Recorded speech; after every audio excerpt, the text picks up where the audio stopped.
শ্ৰদ্ধা জনাইছো আজি বতৰটো বৰ ভাল এটা সুন্দৰ ঠাণ্ডা কম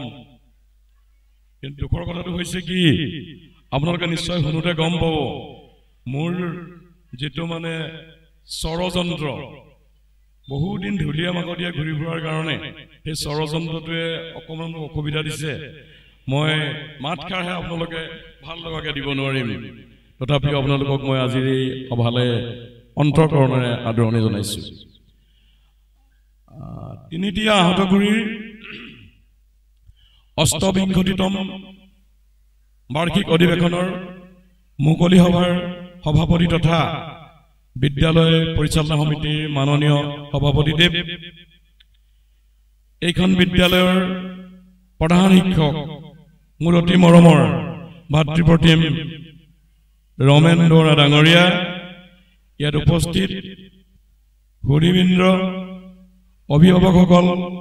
মৰমৰ ছাত্ৰ ছাত্ৰীসকল সকলোলৈকে মই আকবাৰ শ্ৰদ্ধা জনাইছো স্কুলখনৰ বিষয়ে বিশেষকৈ ক'বলগীয়া একো নাই লিও টলষ্টয় এষাৰ কথা কৈছিল আপোনালোকে লিও টলষ্টয়ৰ নাম যিসকলে শুনিছে তেওঁ সুন্দৰ কথা এটা কৈছিল Don't tell me your religion. Let me see your religion in your action. Leo টলষ্টয়ে কথা কৈছিল Don't tell me your religion. Let me see your religion in your action. যে তোমাৰ ধৰ্মৰ বিষয়ে মোক নকবা তোমাৰ কামৰ মাজেদি তোমাৰ ধৰ্মটো দেখুৱা আৰু এইখন বিদ্যালয়ত কামৰ মাজেদি যে ধৰ্মৰ প্ৰদৰ্শন নিৰন্তৰ গতি আছে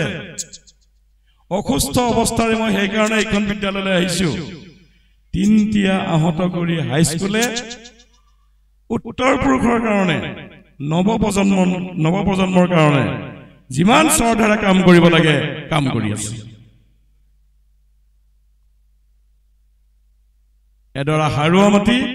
মাটিডৰা হাৰুৱা হয় নে নহয় বেলেগক সুধিব নালাগে মাটিডৰাৰ উৎপাদন হোৱা শস্যই প্ৰমাণ কৰে যে মাটিডৰা হাৰুৱা এজোপা গুটি লাগি থকা গছ কি গছ সুধিব নালাগে গুটি এটাৰ পৰিচয় এই বিদ্যালয়ৰ ছাত্ৰ ছাত্ৰীসকলে ধাৰাবাহিকভাৱে যি সুন্দৰ পৰিচয় দি আহিছে হেয়াই বিদ্যালয়ৰ পৰিচয় হেয়াই শিক্ষকৰ পৰিচয় হেয়াই ৰমেন বৰাৰ পৰিচয় মই দুখন বিদ্যালয়ত দেখা এটা কথা ক'বলৈ বিচাৰিছো মই লখিমপুৰ জিলাৰ বাহিৰৰো বহুত উচ্চ মাধ্যমিক আৰু উচ্চতৰ মাধ্যমিকলৈ গৈছো জ্যেষ্ঠ মাধ্যমিক বিদ্যালয়লৈ গৈছো দুখন বিদ্যালয় দেখা দুটা মই উদাহৰণ দিবলৈ বিচাৰিছো তাৰিয়নি বৰবিল হাইস্কুল বুলি আমাৰ বগী নদীৰ ফালে পাহাৰৰ ফালে সোমাই যোৱা এখন হাইস্কুল আছে তাৰিয়নি বৰবিল হাইস্কুল তাত নেপালী মানুহ আছে চুতীয়া মানুহ আছে আহোম মানুহ আছে সোণোৱাল কছাৰী মানুহ আছে মিচিং মানুহ আছে সকলো মানুহ আছে মই যেতিয়া এখন বিদ্যালয়লৈ যাওঁ মই যাম বুলি কোৱা সময়তকে 10-15 মিনিট আগত যাওঁ মানে ইন টাইমত মই যাওঁ অন টাইমত নহয় লেট টাইমটো মোৰ অভিধানত নাই মই ভগৱানৰ ওচৰত প্ৰাৰ্থনা কৰিম মৰুতেও যাতে নিৰ্দিষ্ট সময়ত মৰিব পাৰো হেতুৱে প্ৰাৰ্থনা কৰিম তাৰিয়নি বৰবিল হাইস্কুল মই যেতিয়া পালোগে ছাত্ৰ ছাত্ৰীসকল বিদ্যালয়লৈ আহি আছে মই অলপ আঁতৰত মোৰ লগত গাড়ী চলাই যোৱা ল'ৰাজনক ক'লো গাড়ীখন ইয়াতে ৰাখা আমি ইয়াৰ পৰা বহি তেওঁলোকক চাই থাকিম আটাইতকৈ ভাল কথা দেখিলো গেটত যেতিয়া সোমাইছে ছাত্ৰ ছাত্ৰীসকলে গেটখনক প্ৰণাম কৰি সোমাইছে ছাত্ৰ ছাত্ৰীয়ে নহয় শিক্ষকসকলেও কি কৰিছে মটৰচাইকেল বা গাড়ীখন ৰাখিছে বা খোজকাঢ়ি গেটখনত প্ৰণাম কৰি সোমাইছে কাৰণ সেয়া এটা ডাঙৰ মন্দিৰ পৃথিৱীৰ সকলো মন্দিৰতকৈ শ্ৰেষ্ঠ মন্দিৰ হ'ল আমাৰ এই বিদ্যা মন্দিৰ নামঘৰ মন্দিৰ মছজিদ গীৰ্জা সকলোতকৈ উচ্চ আৰু সেইসকলে প্ৰণাম কৰি সোমাইছে এই সংবাদটো মই লখিমপুৰ জিলাখনৰ বিভিন্ন বিদ্যালয়লৈ দিছো যেন এইটো আমাক লাগে বিদ্যালয়লৈ যেতিয়া প্ৰণাম কৰি সোমোৱাৰ পিছত নামঘৰলৈ যেতিয়া প্ৰণাম কৰি সোমাম আমি যেনেকৈ ভক্তিভাৱে থাকিম ছাত্ৰ ছাত্ৰীয়ে যেতিয়া প্ৰণাম কৰি বিদ্যালয়ত সোমাব তাত তেওঁ শিক্ষা গ্ৰহণতে মন দিব অন্য কথা পাতিব নোৱাৰে হাই কাজিয়া হ'ব নোৱাৰে বেয়া কথা আলোচনা হ'ব নোৱাৰে এজন শিক্ষকে যেতিয়া প্ৰণাম কৰি সোমাব তেওঁ যি উদ্দেশ্যত গৈছে তেওঁ শিক্ষাদান দিবই দিবলৈ তেওঁ বাধ্য তেওঁ অন্তৰাত্মাই বাধ্য কৰিব মই তিনিয়া হৰবি হাইস্কুললৈ আহিলোঁ বোধকৰো লকডাউনৰ আগে আগে হ'ব তেনেকুৱা সময়তে লাইফ স্কিলছ এডুকেশ্যনৰ এটা প্ৰগ্ৰেমত মোক মোৰ চৰ্দাৰ ৰমেন বৰা নিমন্ত্ৰণ কৰিলে সাধাৰণতে দেখা এটা গতানুগতিক দৃশ্য এজন শিক্ষক যেতিয়া নিমন্ত্ৰণ কৰি আনে সেই বিদ্যালয়খনে আদৰি হাদৰি নিয়ে বহু বিদ্যালয় সেইটো কাম কৰা মই দেখিছোঁ আৰু মোক ঠিক একেধৰণে আদৰি হাদৰি বিদ্যালয়লৈ নিছে সকলো ধৰণৰ বাদ্যযন্ত্ৰ পৰিৱেশন কৰা হৈছে আটাইতকৈ ভাল লাগিলে মোৰ সেই কথাষাৰ যেতিয়া ৰমেন বৰাই ক'লে এই যে ছাৰ বাদ্যযন্ত্ৰ পৰিৱেশন কৰিছে ইয়াত সকলো মোৰ বিদ্যালয়ৰ ছাত্ৰ ছাত্ৰী বাহিৰৰ পৰা মাতিবলগীয়া হোৱা নাই যে এখন সাংস্কৃতিক অনুষ্ঠান কেৱল শিক্ষানুষ্ঠানে নহয় এই বিদ্যালয়খন সংস্কৃতিৰো এক অনুষ্ঠান গতিকে এনেকুৱাখন বিদ্যালয়লৈ আকৌ এবাৰ আহিবলৈ পাই মই নিজকে ধন্যবাদ জ্ঞাপন কৰিছোঁ তেখেতে যিদিনা মোলৈ যোগাযোগ কৰিছিলে তেতিয়া মই এটা কথা কৈছিলোঁ আপুনি মোৰ মাতষাৰ কেনেকুৱা শুনিছে তেওঁ কৈছে ছাৰটো ভালেই শুনিছোঁ তাত মই ক'লোঁ যে ভাল নহ'লেও মই যাম কাৰণ সেইখন ৰমেন বৰাৰ স্কুল আমাৰ ছাত্ৰীকেইগৰাকী মানে ধুনীয়াকৈ কৈ থৈ গৈছে ৰমেন বৰাক গোটেই অসমে চিনি পায় ৰমেন বৰা দেখিবলৈ বৰ ধুনীয়া মানুহ নহয় বৰ ধনী মানুহ নহয় কিন্তু ৰমেন বৰাৰ যি কাৰ্যকলাপ আমি হতমুখে স্বীকাৰ কৰিব লাগিব সত্যক স্বীকাৰ কৰাৰ কৰ্তব্য আমি তোখামত কৰি নহয় সঁচা কথা ক'ব লাগিব তেওঁ আৰু তেওঁৰ টীম শিক্ষকসকল হ'ল প্ৰধান শিক্ষকৰ অধীনৰ এটা টীম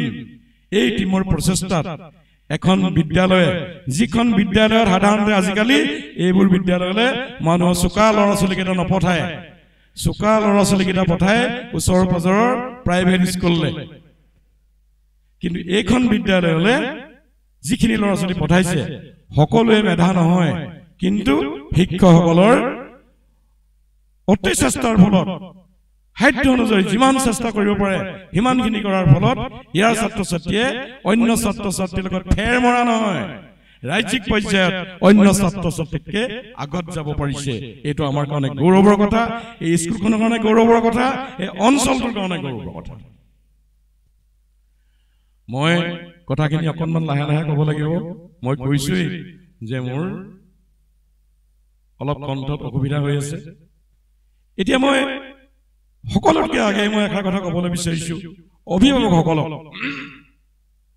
আমাৰ অভিভাৱক বহুত কম যিসকল অভিভাৱক ইয়াত উপস্থিত আছে আপোনালোকে দয়া কৰি মই কোৱা কথাষাৰ তেওঁলোকক লগ পালে ক'ৰবাত ক'ব তেওঁলোকে কিয় এই অভিভাৱক মিটিঙত সন্মিলনখনত নাহিলে এই মুকলি হ'বলৈ কিয় নাহিলে সেইটোৱে মোৰ প্ৰশ্ন মই প্ৰাইভেট বিদ্যালয়ৰ মুকলি সভালৈ গৈ পাইছোঁ অভিভাৱক সন্মিলনলৈ গৈছোঁ তাত দেখিবলৈ পাইছোঁ যে ছাত্ৰ ছাত্ৰী থিয় হৈ থাকিবলগীয়া হয় অভিভাৱক বহিবলৈ জাগা নাই এনেকুৱাকৈ অভিভাৱকে আহে নিজৰ নিজৰ ছাত্ৰ ছাত্ৰীৰ মূল্যায়নটো শুনিবলৈ আহে মোৰ ল'ৰা ছোৱালীক কি কৰিছে গানত কিমান পাইছে কবিতাত কিমান পাইছে কথা ক'ব পাৰিছে নে নাই আজি আপোনালোকে দেখিলে যে কেইগৰাকীমান ছাত্ৰ ছাত্ৰীয়ে কথা ক'লে ইমান সুন্দৰ কথা কৈছে যিটো ক'বৰ কাৰণে প্ৰশিক্ষণ ল'ব লাগিব আজিকালি অস্ত্ৰ ল'ব নালাগে ৰাম সিংহই কোৱাৰ দৰে আজিকালি নিজকে প্ৰতিষ্ঠা কৰিবলৈ নাও চলাব নালাগে ঘোঁৰাত উঠিব নালাগে তৰোৱাল চলাব নালাগে আজিকালি কথা ক'ব জানিব লাগিব লিখিব জানিব লাগিব পৰিকল্পনা কৰিব জানিব লাগিব আৰু পৰিকল্পনা ৰূপায়িত কৰিব জানিব লাগিব যিটো আমাৰ ৰুবুল মাউতে কৰিছে যিটো গহপুৰৰ ৰুবু বৰাই কৰিছে আৰু এইখন বিদ্যালয়ত মই দেখিলোঁ ছাত্ৰ ছাত্ৰীয়ে অতি সুন্দৰকৈ কথা কৈছে এই কথা ক'ব পৰা গুণটো বৰ ডাঙৰ গুণ কথা ক'ব নোৱাৰাৰ ফলত আমাৰ কিছুমান পাবলগীয়া সুযোগ আমি নাপাওঁ বাৰু যে কি নহওক মই অভিভাৱকসকল যিসকল আছে সেইসকলক উদ্দেশ্য কৰি মই এটা কথাই কৈছোঁ আমি কিয় আহিব লাগে আমাৰ সন্তানটিক মূল্যায়ন কৰিবলৈ আহিব লাগে সন্তানটিক কৰ্মদক্ষতা চাবলৈ আহিব লাগে হিন্দু হওক মুছলমান হওক খ্ৰীষ্টান হওক যিয়ে নহওক যেতিয়া এই কথাষাৰ কেৱল মাত্ৰ অভিভাৱকৰ কাৰণে, বহুত অভিভাৱক ইয়াত নাই, তথাপিও মই কথাষাৰ কৈ যাম কাৰণ শুনাটো দৰকাৰ। এহাল যুৱক যুৱতীয়ে বিয়া পতাৰ পিছত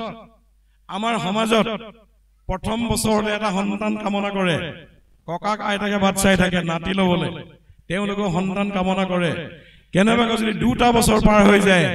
2টা বছৰ পাৰ হোৱাৰ পিছত তেওঁলোক চিন্তাত পৰে, কিয় আমি সন্তানৰ পিতৃ মাতৃ হ'ব পৰা নাই। আইতাক ককাক ওচৰ চুবুৰীয়া মহিলা তেওঁলোকে আলোচনা কৰে যে এওঁলোকৰ কিয় সন্তান সন্ততি একো হোৱা নাই। 3 বছৰ যদি কেনেবাকৈ পায়গে, আমাৰ নিজৰ নিজৰ ধৰ্মত চব ধৰ্ম মন্দিৰলৈ, মন্দিৰে মছজিদে দৌৰে, ক'ৰবাত গৈ হৰাই সফুৰা য'ত যেনেকে যাগযজ্ঞ কৰিব লাগে। 3 বছৰ পোৱাৰ পিছত মেডিকেললৈ যেনেকে যায় ডাক্তৰৰ ওচৰলৈ, আমাৰ যিবিলাক মন্দিৰ মছজিদ ধৰ্মস্থান আছে, থান আছে, সেইবিলাকলৈ দৌৰি ফুৰে। কাৰণ এটা সন্তান লাগে, দেৱতাৰ আশীৰ্বাদ লাগে। চিকিৎসাতকৈও দেৱতাৰ আশীৰ্বাদত অধিক গুৰুত্ব দিব লগা হয়। 4 বছৰলৈ যদি এটা সন্তান জন্ম নহয়, ঘৰখনত কাজিয়া হয়। ঘৰখনত কাজিয়া হয়। যিমান কৰ্মী ভাল বোৱাৰীজনী হলেও মানুহে এটা খুব বেয়া শব্দ আছে, বাজি বাজি বুলি হাঁহিবলৈ আৰম্ভ কৰে। তেনেকৈ আমি এটা সন্তানৰ কামনা কৰো। কিন্তু সেই সন্তানটি যেতিয়া আমাৰ গৰ্ভত থিত হয়, আমি সন্তানটি জন্ম দিওঁ, তাৰ পিছৰখিনি সময় সন্তানটি ডাঙৰ কৰোঁতে আমি একেধৰণে ইণ্টাৰেষ্ট, একেধৰণে গুৰুত্ব দিওঁনে নিদিওঁ, তাৰে প্ৰমাণ এইটো। আমি এটা সন্তান যিমান হাবিয়াস কৰোঁ, ঠিক ঠিক জন্ম হোৱাৰ পিছত আমি বিদ্যালয়লৈ পঠাই দিওঁ। তাক বিদ্যালয়লৈ পঠাইছো, আমাৰ কৰ্তব্য শেষ কৰিছো। নহয়,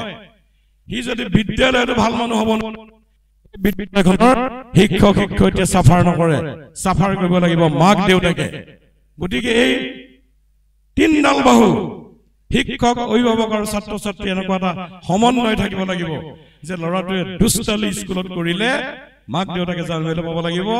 ঘৰত দুষ্টালি কৰিলে শিক্ষকে জানিবলৈ পাব লাগিব। উমৈহতীয়া চেষ্টাত নিশ্চয় ভাল ল'ৰা হ'ব। সেইকাৰণে বিদ্যালয়ে পতা অভিভাৱক সন্মিলনলৈ, শিক্ষক শিক্ষয়িত্ৰীসকল মুকলি সভালৈ আৰু মাতৃ সন্মিলনলৈ শিক্ষক সকলো মাতৃ আহিব লাগে। আৰু সন্তানৰ সেই যিটো আমাৰ স্নেহ ভাৱ, সেই স্নেহ ভাৱটো ৰাখিব লাগে। আজি কেৱল মাত্ৰ খাদ্যত নহ'ব, আপুনি যিমান খোৱালেও নহ'ব, তাক যদি আপুনি মানসিকভাৱে সজ কৰিব নোৱাৰে, ঘৰখনত সংস্কাৰ দিব লাগিব। আৰু সেই সংস্কাৰ পোৱাৰ একমাত্ৰ আশ্ৰয়স্থল হ'ল 3 দিয়া আহত গুৰুৰ নিচিনা বিদ্যালয়। গতিকে মই আজিৰ দিনটোত আপোনালোকক এটাই অনুৰোধ কৰিছো, ভৱিষ্যতে বিদ্যালয়খনে পতা অনুষ্ঠিত কৰা অভিভাৱক সন্মিলন বা মাতৃ সন্মিলনলৈ আপোনালোকে জীৱনৰ কৰিবলগীয়া কাম এটা আছে বুলি আপোনালোকে আহিব। আপোনাৰ ক'ৰবাত এখন সৰু নোৱাইতনীৰ বিয়া আছে, তাতকে এই অনুষ্ঠানটো আজি আপোনাৰ ডাঙৰ, কাৰণ আপোনাৰ সন্তানৰ ভৱিষ্যতৰ কথা আছে। আপুনি ক'ৰবাত 9খলৈ যাব লাগে, তাতকে এইটো ডাঙৰ। কেৱল মাত্ৰ ইয়াত আপোনাৰ মুখখন চাবলৈ কোনো বাট চাই নাথাকে, বোলে মই যাম, দেখা এটা দিম, হেডমাষ্টাৰ ৰমেন দুৰাই দেখিব মই গৈছিলো, তাৰপিছত ওলাই গুচি যাম, সেইটো কথা নহয়। আপুনি ইয়াত সামৰণি মাৰি ইয়াত কি আকাংক্ষিত ফলাফল কি ওলায় আপুনি সেইটো লৈ যাব লাগিব। ভাল খবৰ এটা আপুনি লৈ যাব লাগিব, যিটো খবৰ আপুনি নিজৰ বাহিৰৰ আনক যাতে দিব পাৰে। এই কথাষাৰ বৰ দৰকাৰী কথা। সেই সদ্ভাৱ সন্তান বিদ্যালয়ৰ ছাত্ৰ ছাত্ৰীৰ কাৰণে,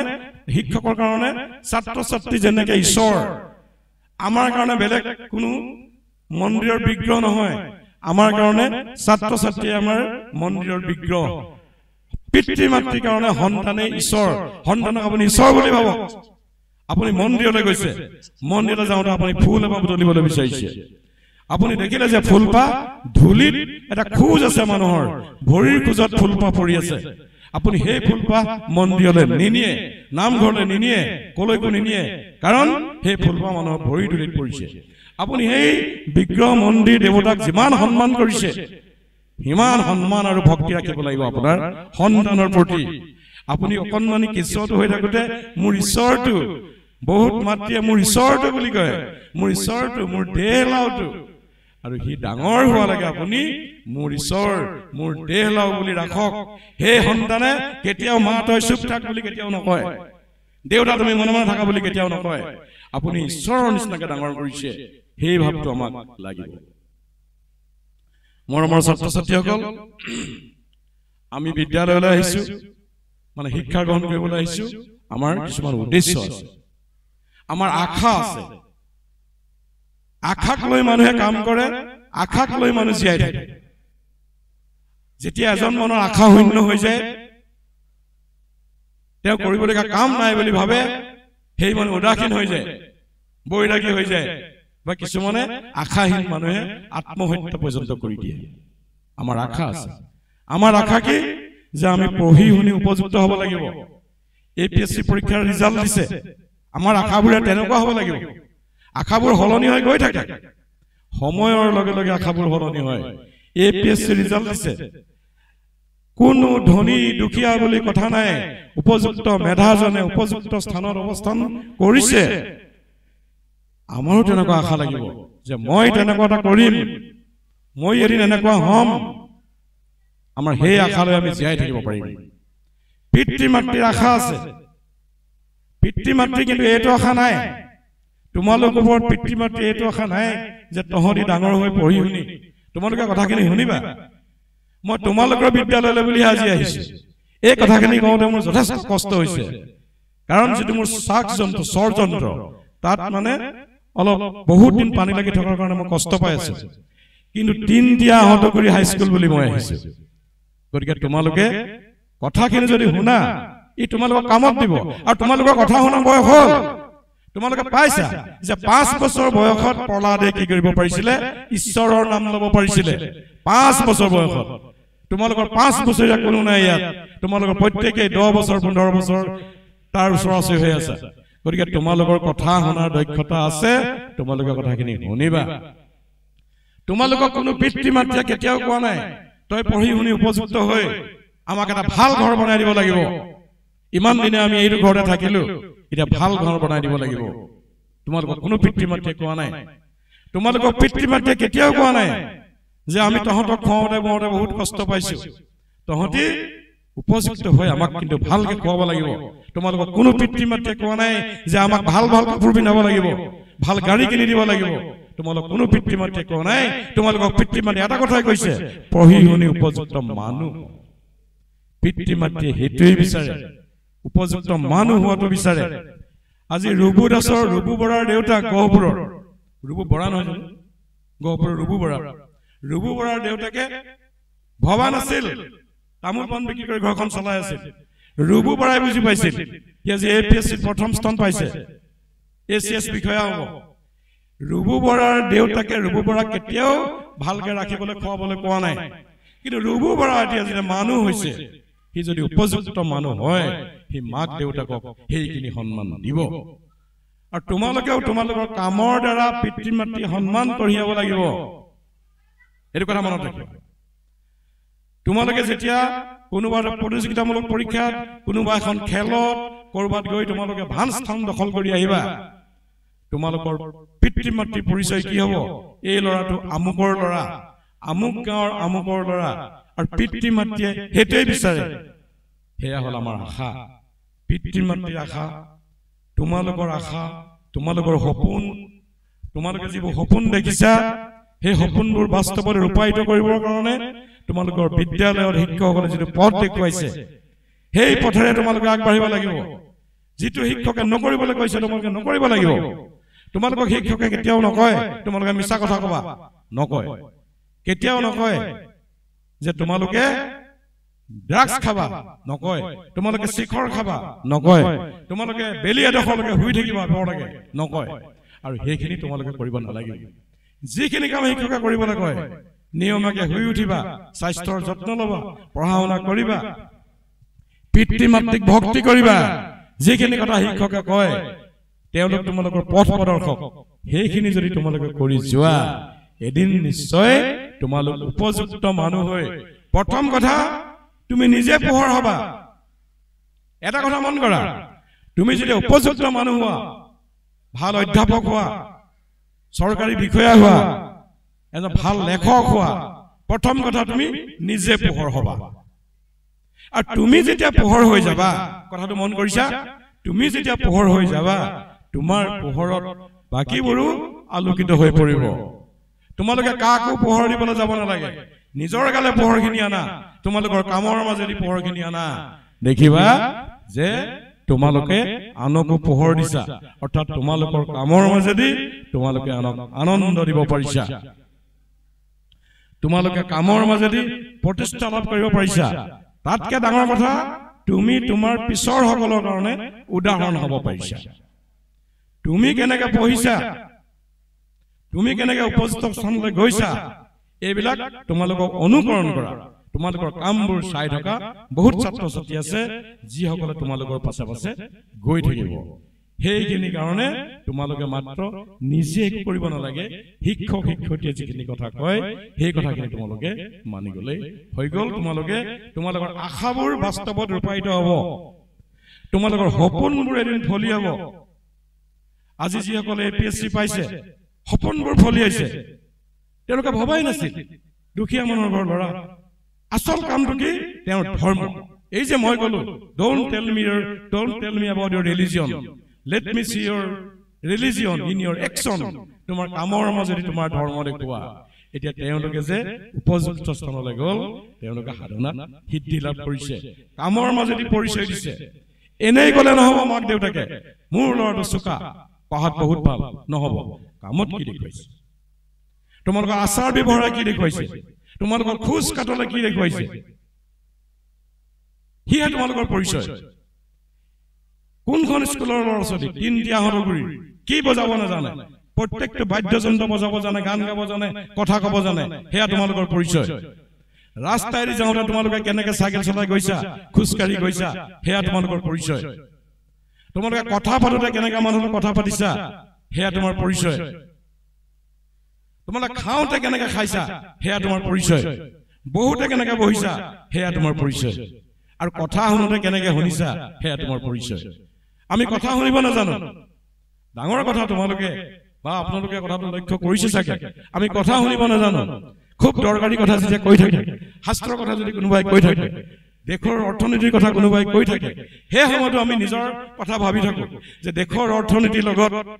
আমাৰ ঘৰুৱা অৰ্থনীতিৰ সম্পৰ্ক আছে আমি শিকিব লাগে আমি সেইটো চিন্তা নকৰো নুশুনো যেতিয়া এটা ভাল কথা কোনোবাই কৈ থাকে আজিকালি আটাইতকৈ ভাল হ'ল কি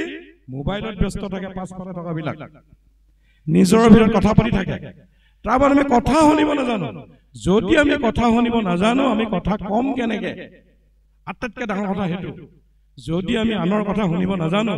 আমি কথা কম কেনেকৈ এজন শিক্ষিত ব্যক্তিক যেতিয়া লৈ নাযায় আপুনি শিকি অহা অভিজ্ঞতাৰ বিষয়ে দুআষাৰ কওক তেওঁ কি বুলি কয়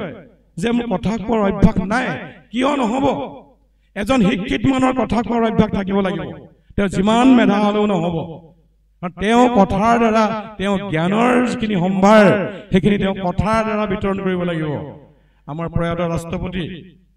আব্দুল কালাম তেখেত পণ্ডিত আছিল বিজ্ঞানী আছিল ৰাজনীতিবিদ আছিল কথা ক'ব জানিছিল সেইকাৰণে আব্দুল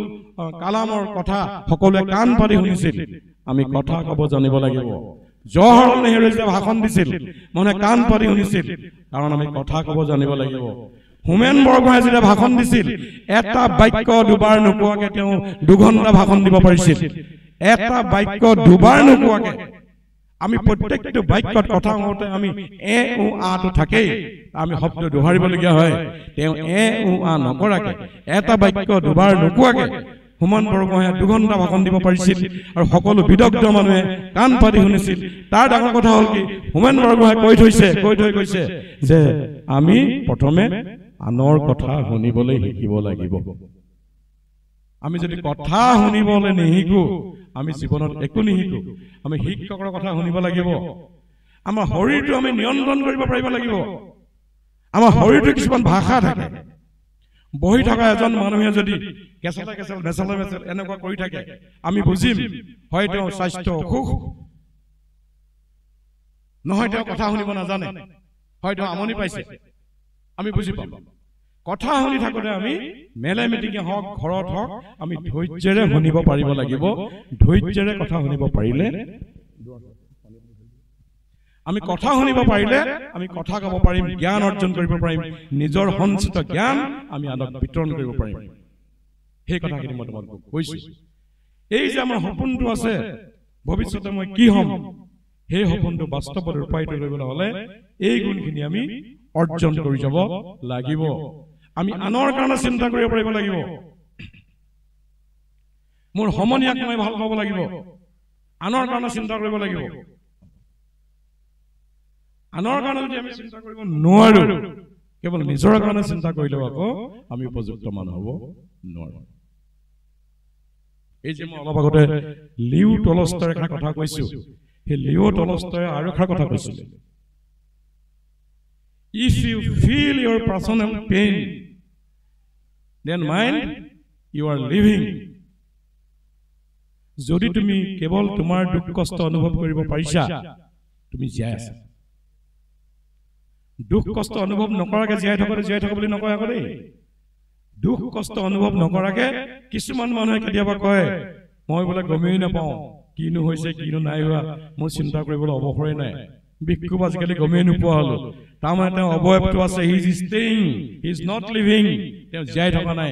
লিও টলষ্টয়ে সেইকাৰণে কৈছে, if you can feel your personal pain, that remind you are living. If you can feel the pain of others, then you are being a human. তুমি যদি আনৰ দুখ কষ্ট অনুভৱ কৰিব পাৰিছা, তেতিয়াহ'লে তুমি কি হৈছা? মানুহ হ'লে পৰিণত হৈছা। আমি মানুহ তেতিয়াহে হ'ব পাৰিম যেতিয়া নিজৰ লগতে আনৰ কথা অকণমান চিন্তা কৰিব পাৰিম।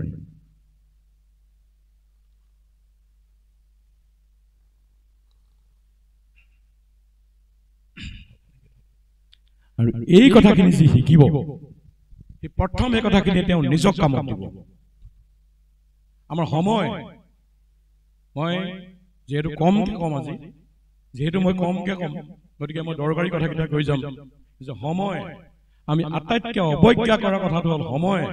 যি আমাক পিছ পেলাই নি আছে। আমি ধেমালি চলতে কৈ দিছো, Assam is a land of লাহে লাহে বুলি কৈ হাঁহিছো। তাৰমানে সময়তকৈ প্ৰতিটো কাম সময়তকৈ পিছত কৰিছো।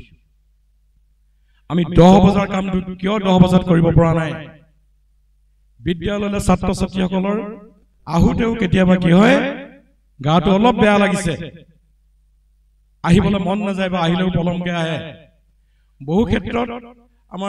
মই এইখন বিদ্যালয়ৰ কথা মই কোৱা নাই, ইয়াৰ অকস্মাত সকলোৰে ঘটিব পাৰে। বহু ক্ষেত্ৰত এনেকুৱা শিক্ষকৰ কথা শুনা যায় যে কি হৈছে, বিদ্যালয় আহি পাওঁতে সময়তকৈ পলম হয়। তেওঁ আনৰ লোকচান নাই কৰা, প্ৰথম লোকচান কৰিছে যে আমাক লক্ষ্য কৰা কিছুমান মানুহ আছে, যিবিলাক আমাক পৰ্যবেক্ষণ কৰি থাকে, আমাক অবজাৰ্ভ কৰি থাকে। এজন শিক্ষক বিদ্যালয়লৈ আহোঁতে সকলোৱে মাতষাৰ লগায়, হাঁহি মুখে মাতষাৰ লগায়, যে পলমকে যদি তেওঁ হয় পঢ়াৰ অভ্যাসটো আছে, সেইটো কিন্তু দেখি থকা মানুহবিলাকৰ একাউণ্টত জমা হৈ গৈ থাকে যে মানুহ শিক্ষকজন বিদ্যালয়লৈ পলমকে যায়। গতিকে সময়ৰ প্ৰতি লক্ষ্য ৰাখিব লাগিব, সময়ক আমি সময়ত কৰিব লাগিব। 5 মিনিট পলম হোৱাৰ কাৰণে হেনো ৱাটাৰলুৰ যুদ্ধত নেপোলিয়ন পৰাস্ত হৈছিল। 5 মিনিট ধেমালি সময় নহয়। গতিকে মই ছাত্ৰ ছাত্ৰীসকলক এটা কথা কৈছো, আৰু মই নিজেও এতিয়া মোৰ 65 ইয়াৰ্ছ, মই জীৱনৰ প্ৰতিটো মুহূৰ্তত মই সময় অনুধাৱন কৰিছো। আৰু সেইকাৰণে মই মোৰ দেউতাক এতিয়াও শ্ৰদ্ধা কৰোঁ। মই যলৈকে যাওঁ প্ৰয়াত পিতৃ মাতৃক মই স্মৰণ কৰোঁ, সেৱা কৰোঁ, কাৰণ তেওঁলোকৰ আশীৰ্বাদৰ বাবেই আজি এই ধুনীয়া ধুনীয়া সমাজখন মই দেখি ফুৰিবলৈ পাইছোঁ, চাই ফুৰিবলৈ পাইছোঁ। মোৰ দেউতাই মোক কৈছিল, তেওঁ মোক হুন্দি বুলি কৈছিল, তেওঁ খেতিয়ক মানুহ, চহা মানুহ, যে হুন্দি জীৱনত কিন্তু আগবাঢ়িবলৈ হ'লে মই যেনেকৈ শুই উঠো তই তেনেকৈ শুই উঠিব লাগিব। দেউতা 4টা বজাতে শুই উঠে, আৰু সেই 4 বজাত শুই উঠাৰ অভ্যাস মোৰ এতিয়াও লৈ গ'ল। সময়ৰ কাম সময়ত কৰিবি, পিছলৈ থবি, তেতিয়া আমাৰ কাঠা বুলি এটা বস্তু আছিলে, কাঠা, ফটা কানি বা কেঠা বনায়। এই কেঠা যেনেকৈ তিতিলে গধুৰ হয়, কামবোৰ ধুপাই থলে গধুৰ হয়। আপোনালোকৰ তেনেকুৱা ভুক্তভোগী মানুহ আছে? কোনোবা এজন সম্পাদকে প্ৰচিডিংখন আজি লিখিম কালি লিখিম বুলি কওঁতে এবাৰখনো প্ৰচিডিং লিখিবলগীয়া হয়গে, কাৰণ তেওঁৰ লগৰ কামটো লগতে কৰি নাযায়। ছাত্ৰ ছাত্ৰীয়ে এইটো কাইলৈ পঢ়িম, এইটো পৰহিলৈ পঢ়িম, এইটো এতিয়া নপঢ়ো, ধুপাই থওঁতে বহুত অসুবিধা হয়। আজিকালি এনেকুৱা নিয়ম হৈ গৈছে যে সময়ত যদি আমি গৈ আমাৰ কাৰ্যক্ষেত্ৰত কৰ্মক্ষেত্ৰত উপস্থিত হ'ব নোৱাৰো আমি সুচুক চমক কৰিবলগীয়া হয় আমাৰ যিটো শৰীৰ এই শৰীৰ আৰু আমাৰ আত্মা মন এই দুইটা বস্তু লগ লাগি আমাৰ আকাংক্ষা জীৱনৰ আশা সকলোবোৰ লগ লাগি আমাৰ জীৱন তাৰ কাৰণে প্ৰথম হ'ল কি আমাৰ শৰীৰটো আমাৰ জীৱনটো আমি ইয়াক ভালে ৰাখিব লাগিব বহু ক্ষেত্ৰত আমি মানসিকভাৱে কেতিয়াবা ভাগি পৰো পঢ়া শুনাৰ সমস্যাত ছাত্ৰ ছাত্ৰীসকল ঘৰত আমি দেখিছো আমাৰ মা দেউতা শিক্ষক শিক্ষয়িত্ৰীসকল বিভিন্ন সময়ত মানসিকভাৱে ভাগি পৰিবলগীয়া হয় এই যে আমি মানসিকভাৱে ভাগি পৰো আমাৰ টোপনি নহয় আমাৰ কাৰণে ক্ষতিকাৰক আমাৰ খাবলৈ মন নাযায় ক্ষতিকাৰক সমাজৰ পৰা আঁতৰি থাকিবলৈ মন যায় ক্ষতিকাৰক গতিকে আমাৰ যেতিয়া তেনেকুৱা মানসিক অৱস্থা হ'ব আমি সেই সমস্যাটো মোৰ আটাইতকৈ আপোনজনৰ লগত মোৰ বন্ধু বান্ধৱৰ লগত সেই সমস্যাটো আমি ভাগ কৰিম বোলে হেৰা মোৰ এনেকুৱা এটা সমস্যা হৈছে মই কি কৰিম নিশ্চয় সহজ উপদেশ দিব আমাৰ ঘৰখনত যেতিয়া তেনেকুৱা এটা অসুবিধা হয় মহিলাগৰাকীয়ে পুৰুষজনৰ কথা লৈ যেতিয়া চিন্তিত হয় নিশ্চয় লগৰ মহিলাক কয় ভাল পোৱা গৰাকীক আমাৰ এনেকুৱা হৈছে তেনেকুৱা হৈছে কি কৰিম আৰু সেইটোৱে হ'ল মহৌষধ মই খুব চমুকৈ কৈছো আমি যেতিয়া এটা সমস্যাত পৰিম সেই সমস্যাটোৰ কথা আমাৰ আপোন মানুহৰ আগত কোৱাটোৱে হ'ল সমস্যা সমাধানৰ এটা শ্ৰেষ্ঠতম উপায় কাৰণ এই জীৱনটো আমি সমস্যাত পৰিলে মই জীয়াই নাথাকো আৰু সুইচাইড কৰি দিম আজিকালি সুইচাইড কৰাৰ প্ৰৱণতা বহুত আহিছে আমি ঢেৰ ঘটনা শুনিবলৈ পাইছো দুৰ্ঘটনাৰ কথা মই কোৱা নাই আপোন ঘাটি হৈ মৰা এইটো কোনো মানসিক বেমাৰ নহয় কোনো ভূত প্ৰেত নহয় এইটো যেতিয়া মানুহে নিজৰ সমস্যাটো নিজৰ ভিতৰতে ৰাখি থয় সেই সমস্যাটো এজোপা বি গছলৈ পৰিণত হয় আৰু সেই বি গছজোপা যেতিয়া ফুলিবলৈ আৰম্ভ কৰে যেতিয়া গুটি মেলে তেতিয়া মানুহে সুইচাইড কৰে গতিকে আমাৰ সমস্যাবোৰ আমি আনৰ আগত ব্যক্ত কৰিম আমাৰ এই যে মানুহৰ জীৱন এইটো পাবলৈ আমাৰ হিন্দু ধৰ্মৰ মতে সৃষ্টিকৰ্তা ব্ৰহ্মাই বাঞ্ছা কৰে বুলি কৈছে লোভী আছা জন্ম যিটো ব্ৰহ্মাৰ বাঞ্ছিত তোমালোকে আপোনালোকে মই যিটো জীৱন পাইছো এই জীৱনটোত কি নাই সৌন্দৰ্য আছে সুখ আছে বিলাস আছে মৰম চেনেহ আছে তাতকে ডাঙৰ কথা আমাৰ আমি ঘূৰি গলে আমাৰ কাৰণে বাট চাই থকা ঘৰখনত আপোন মানুহ আছে গোহালিটোলৈ কেইটা গৰু ঘূৰি আহিলে নহা কেইটালৈ গোহালি গৰুকেইটাই চিন্তা কৰি নাথাকে হাঁহৰ জন্তুলৈ কেইটা হাঁহ ঘূৰি নাহিলে বাকীখিনি হাঁহে চিন্তা নকৰে আপুনি মই আজি যেতিয়া ঘৰ পোৱা দেৰি হ'ব আমাৰ আপোন মানুহবিলাকে আপোনাৰ পত্নীয়ে আপোনাৰ স্বামীয়ে তোমালোকৰ মা দেউতাই বাট চাই থাকিব গালি পাৰিব কিয় ইমান পলম হ'ল কিয় দেৰি হৈছে দিনকাল বেয়া মানুহক জীয়াই থাকিবলৈ ইয়াতকৈ ডাঙৰ সম্পদ লাগেনে স্বামী ঘৰলৈ অহা দেৰি হ'ল পত্নীয়ে কৈছে ইমান ৰাতিলৈকে থাকিব নালাগে নহয় দিনকাল বেয়া এই যে কথাষাৰ পত্নীয়ে কৈছে তাত কেৱল পত্নীলে স্বামীজনে কিবা এটা টোপোলা লৈ আনিব সেইটোৱে নহয় তাত কি আছে এডাল বান্ধোন আছে সেই বান্ধোনৰ কাৰণে পত্নী বাট চাই আছে মানুহজন ঘূৰি অহা নাই ইয়াতকে জীয়াই থাকিবলৈ বেলেগ সম্বল মানুহক লাগেনে নালাগে তুমি খোৱা নাই ছাত্ৰ ছাত্ৰীসকল তোমালোকে খোৱা নাই তোমালোকক খোৱাবলৈ মায়ে বহুত যত্ন কৰি আছে খং কৰিছে তোমালোকে নাখাওঁ বুলি ওলাই আহিছা তেওঁ থালখন লৈ আগবাঢ়ি আহিছে তোমাক বাটত দিছে খাই যায় এগৰা এই যে তোমাক দিছে তুমি খং কৰিছা তাৰ বিনিময়ত তোমাক মাতৃয়ে খাবলৈ দিছে তাতকে আমাক জীয়াই থাকিবলৈ কিবা মৰম চেনেহ লাগে তোমালোকৰ মুখত যেতিয়া হাঁহি দেখিছে দেউতাই পৰম তৃপ্তিৰ হাঁহি এটা মাৰিছে আমাক তাতকে জীয়াই থাকিবলৈ কিবা সম্বল লাগে নালাগে কিন্তু স্বয়ং ব্ৰহ্মাৰো সেইখিনি নাই সেই সুযোগ স্বয়ং ব্ৰহ্মাৰো নাই গতিকে তেওঁ ভাবিছে মই এবাৰলৈ হ'লেও মানুহৰ জন্ম ল'ব পৰা হ'লে তেনেকুৱা মানুহৰ জীৱনটো আমি পাইছো এই জীৱনটো আমি সৎব্যৱহাৰ কৰিম মোৰ জীৱনটো আনৰ বাবেও যাতে এটা জীৱন হয় আমাৰ এগৰাকী ছাত্ৰীয়ে ক'লে মই নহয় আমি হাম আহে তো কিয়া হাম আহে তুম হো তো কিয়া তুম হো আমি হ'ব লাগিব শিক্ষক ছাত্ৰ ছাত্ৰী আপোনালোক সকলো এক হ'ব লাগিব আমি হ'ব লাগিব ঠিক তেনেকে আমাৰ জীৱনটোত আমি হ'ব লাগিব মই যি কাম কৰিছো মোৰ কামৰ দ্বাৰা আনে উপকৃত হ'ব লাগিব মোলে চাব লাগিব মানুহে ক'ব লাগিব ইমান সমস্যাটো মানুহজনে কেনেকে ধৈৰ্য ধৰি থাকিলে চাচোন সেই উদাহৰণ মানুহৰ জীৱনলৈ বহুত বিপদ আহে কিন্তু বহুত মানুহে ধৈৰ্য ধৰি থাকে বহুত মানুহে ধৈৰ্য ধৰি থাকিব নোৱাৰে সেই ধৈৰ্য ধৰি থকা যেনে প্ৰকৃত মানুহ তেওঁ হ'ব লাগিব আমাৰ বাবে উদাহৰণ আৰু তোমালোক প্ৰত্যেকেই তেনেকুৱা হ'ব লাগিব আৰু ইয়াৰ কাৰণে কি লাগিব জানানে আমাৰ বাক সংযম মই সকলোকে এটা কথা কৈছো খং উঠিলে আমি কাৰোবাক কিবা কথা কোৱা অভ্যাসটো এৰিব লাগিব বেয়া কথাটো বহুত ক'ব পাৰি বহুত বেয়া কথা ক'ব পাৰি অসমীয়াত গালিক লৈ পেলাই নাটক হৈছে কিতাপ লিখিছে গালিক লৈ বহুত বেয়া কথা ক'ব পাৰি বেয়া কথা কিন্তু মোৰ পৰম বন্ধুজনক মোৰ পৰা আঁতৰাই আঁতৰাই লাহে লাহে নি আছে আঁতৰাই আঁতৰাই লাহে লাহে নি আছে এই বেয়া কথা কোৱাটো আমি খং কৰি এৰিব লাগিব আমাৰ জিভাখন সংযত কৰিব লাগিব আমি যে চাৰিওফালে আছো ভাল বেয়া অজস্ৰ মানুহ আছে আমাৰ এই জিভাখন দুপাৰি চুকা চুকা দাঁতৰ মাজত আছে এই কথা আমাৰ দৰকাৰী কথা বহুত কৈছো দুপাৰি চুকা চুকা দাঁতৰ মাজত আছে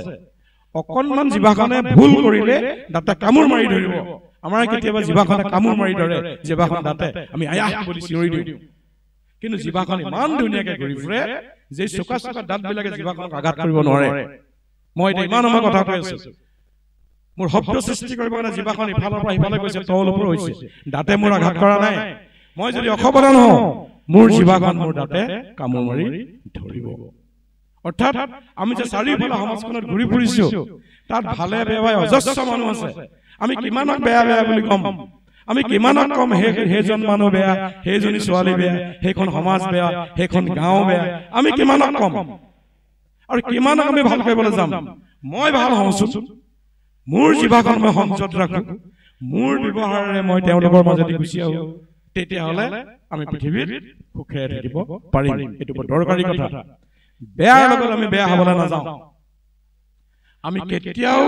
বেয়াৰ লগত আমি বেয়া হ'বলৈ নাযাওঁ বেয়াৰ লগত বেয়া হ'বলৈ গ'লে আমি বেয়া হৈ যাম এনেকুৱা মানুহ আছে যাৰ কাৰণে পৃথিৱীত ক'তো বেয়া মানুহ নাই সকলোৱে তেওঁক ভাল পায় এনেকুৱা মানুহ আছে যাৰ কাৰণে পৃথিৱীত ক'তোই ভাল মানুহ নাই সকলো মানুহৰে তেওঁ বেয়াটোৱে দেখে এই শ্ৰেণী মানুহৰ পৰা মই কিন্তু আঁতৰি থাকিবলৈ সকলোকে কম শিক্ষক শিক্ষয়িত্ৰীসকলক কম অভিভাৱকক কম ছাত্ৰ ছাত্ৰীক কম যি মানুহে কেৱল মাত্ৰ আনৰ দুখ দেখি ফুৰে সেই মানুহতকৈ ভয়ংকৰ মানুহ পৃথিৱীত নাই সেই শ্ৰেণী মানুহৰ পৰা আঁতৰি থাকিব লাগিব আমি সেই শ্ৰেণী মানুহ নহওঁ মানে ঘোষাত বৰ ধুনীয়াকে কৈছে আমাৰ ছাত্ৰ ছাত্ৰীসকলে সেই কথাবোৰো বুজি পাব লাগে অধ্যমে কেৱল দুখ লয় মধ্যমে গুণ দুখ লয় কৰিয়া বিচাৰ উত্তমে কেৱল গুণ লয় উত্তম উত্তমে অল্প গুণ কৰয় বিস্তাৰ বাকীখিনি আমাক নালাগে অধমজনে কেৱল মাত্ৰ আনৰ দুখ বিচাৰি ফুৰে এই মানুহজন কোনোবাই ভাল বুলি ক'লে তেওঁ তাতে ক'ব হেৰা তুমি ভাল বুলি কৈছা মইহে জানো এই যে মইহে জানো বুলি হেঁচা মাৰি তেওঁ ক'লে ইজনৰ কাণত সোমালে কিবা এটা বেয়া দুখ আছে চাগে প্ৰত্যেক মানুহৰে বেয়া দুখ আছে ভগৱান শ্ৰীকৃষ্ণৰ বেয়া গুণ আছে ৰামচন্দ্ৰৰ সমালোচনা কৰিব পৰা গুণ আছে স্বয়ং বিষ্ণুৰ বেয়া গুণ আছে শিৱৰ বেয়া গুণ আছে মই আমি চাওঁ মহাত্মা গান্ধীৰ কিছুমান বেয়া গুণ আছিলে আমি মহাত্মা গান্ধীৰ বেয়া গুণখিনি লৈছো নেকি নাই আমি ভগৱান শ্ৰীকৃষ্ণৰ বেয়া গুণখিনি লৈছো নেকি নাই আমি ভালখিনি লৈছো সেইকাৰণে আমি চাম যি মানুহে ছাত্ৰ ছাত্ৰীসকলে নিশ্চয় বুজি পাইছা যি মানুহে হততে আনক বেয়া দেখি থাকে সেই মানুহৰ পৰা আঁতৰি থাকিবা জিভাখন সংযত ৰাখিবা তুমি এখন সুন্দৰ সমাজ পাবা তুমি বাচি থাকিব পাৰিবা তোমাৰ কাৰণে একো বিপদ নাহে এতিয়া শেষত মই আৰু এটা কথা ক'বলৈ বিচাৰিছো এই সময়ৰ মূল্যত এটা উদাহৰণ দিবলৈ থাকি গ'ল মই যে সময়ৰ কথা কৈছিলো এটা উদাহৰণ দিবলৈ থাকি গ'ল উদাহৰণটো হ'ল কি আমাৰ অসমৰ এজন বিশিষ্ট বিজ্ঞানী প্ৰফেচৰ গণিতৰ অধ্যাপক ডক্টৰ দিলীপ কুমাৰ দত্ত তেওঁ আমেৰিকাৰ ইলিনয় বিশ্ববিদ্যালয় নে কি আছিলে নামটো তাত তেওঁ অধ্যাপক আছিলে গণিতৰ অধ্যাপক সেই বিশ্ববিদ্যালয়খনত চাকৰি কৰা ডক্টৰ দিলীপ কুমাৰ দত্তই চাকৰি কৰা 10 বছৰৰ পিছত এদিন তেওঁ গৈ পাওঁতে 5 মিনিট দেৰি হ'ল তেওঁ ক্লাছৰ পৰা আহি কমন ৰুমৰ টেবুলত বহি লৈ তেওঁ কৈছে যে চাকৰি কৰা 10 বছৰৰ পিছত আজি মোৰ 5 মিনিট সময় পলম হ'ল দুজন জ্যেষ্ঠ অধ্যাপক আছিল তেওঁলোকে হাঁহিছে এজনে কৈছে মোৰ চাকৰি কৰা 15 বছৰ হ'ল কাৰ্যকাল 15 বছৰত মোৰ এদিন 2 মিনিট পলম হৈছিল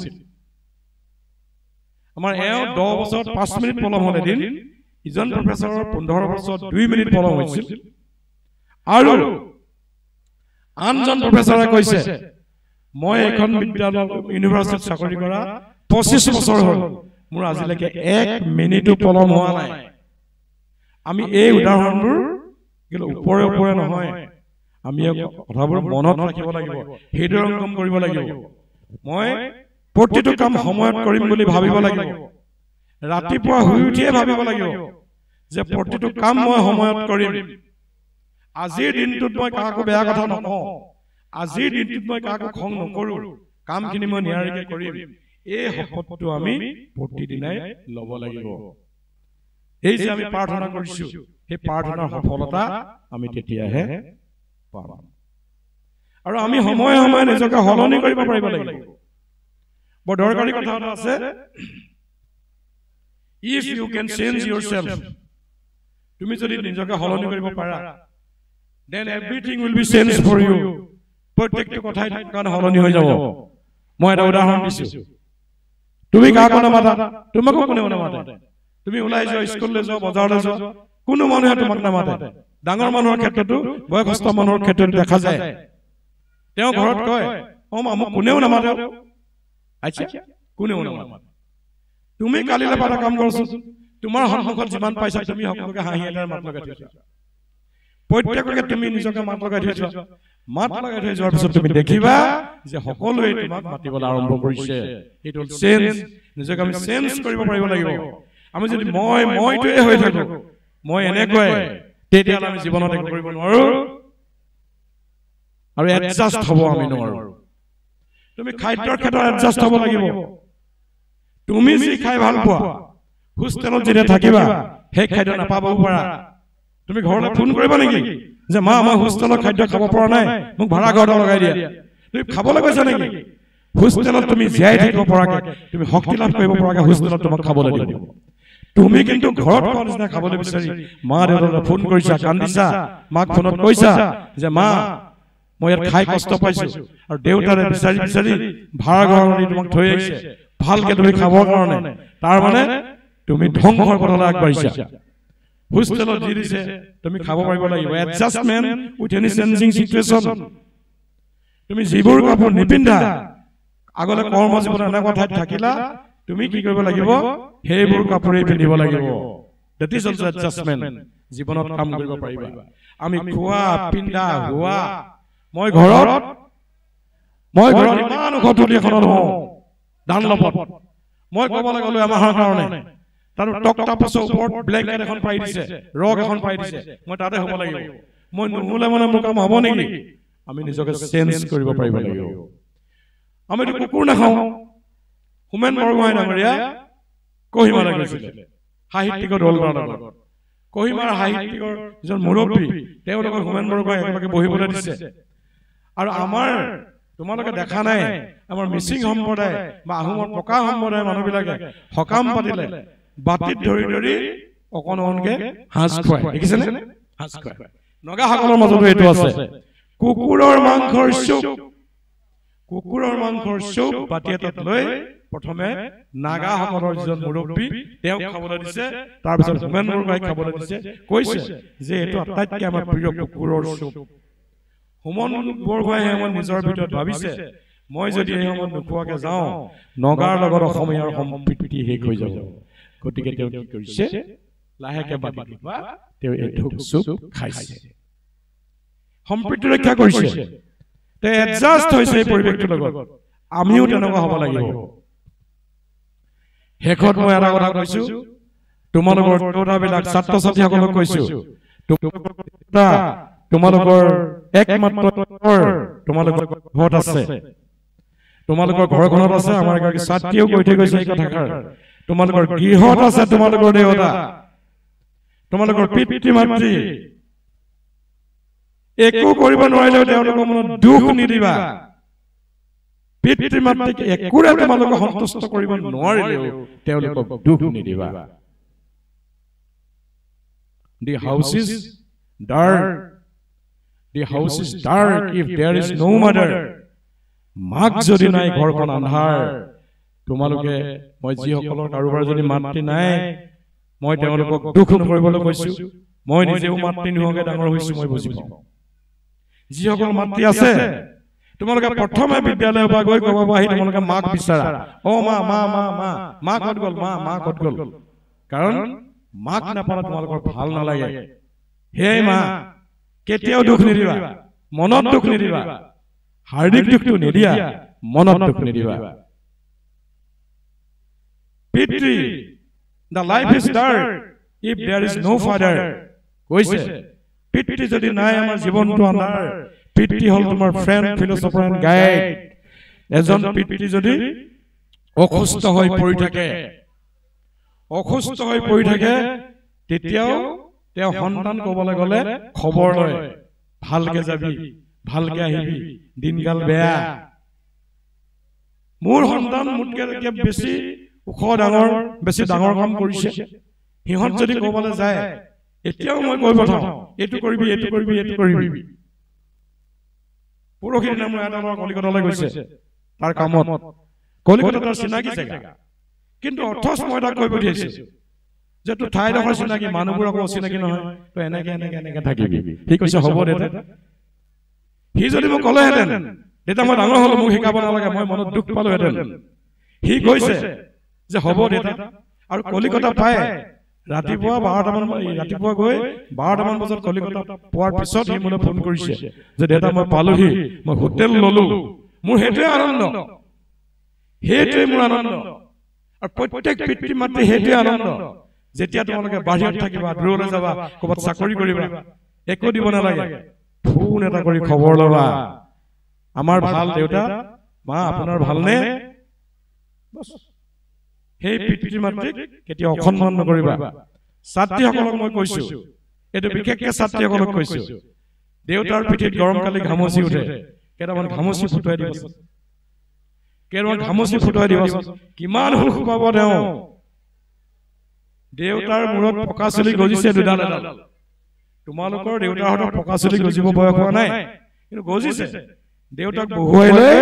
সেই পকা চুলি কেইডাল কাঢ়ি দিবাচোন, দেউতাই কিমান সুখ পাব।